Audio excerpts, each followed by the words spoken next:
In today's video, I'm going to teach you how to configure the Google Drive download node in n8n. If you find this useful, consider subscribing and liking the video. Now, let's dive right in. First things first, make sure you have an n8n account set up and your instance running. Once you've got that sorted, open up your n8n editor. This is where all the magic happens, and it should feel pretty intuitive as you go along. To start, we need to add a new node to our workflow, so go ahead and click on the little plus button, which will bring up the node selection menu. Here, you'll want to type Google Drive into the search bar. You should see several options appear, but you're specifically looking for the Google Drive node with the download option. Click on that, and it will be added to your workflow. Once the Google Drive node is in place, you'll need to configure it.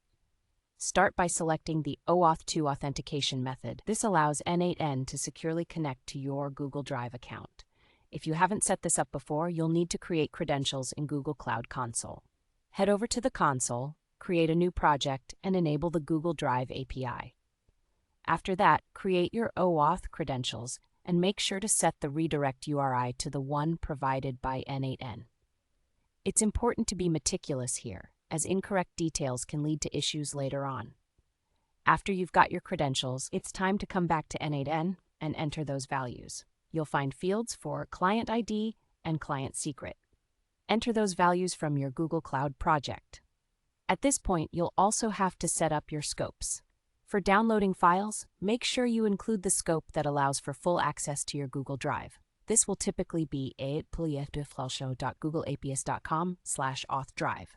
Once you've done that, save your authentication settings, and you should see a message that confirms the connection is successful. This is a critical step because if the connection is not set up correctly, you won't be able to download any files. Next, let's focus on the node's main parameters. Look for the field labeled Operation. Since we're downloading a file, switch the setting to Download.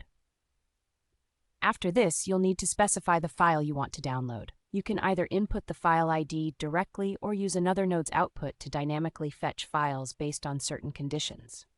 If you decide to input the file ID manually, the easiest way to get it is by navigating to your Google Drive, clicking on the file you want to download, and copying the string of characters that appear after /d in the URL. Once you've set the file ID, there's also an option to set the destination path, which allows you to organize downloaded files in a manner that suits you best. After filling out these fields, you're almost there. Finally, test your node by clicking on Execute Node. This step is crucial as it sends the command to download the specified file. If everything is configured correctly, you should see that file coming through as an output. And there you have it. You've successfully configured the Google Drive download node in n8n. Remember, this powerful tool can automate so many of your tasks, so don't hesitate to explore its features further. If you enjoyed this guide, don't forget to like the video and subscribe for more tutorials.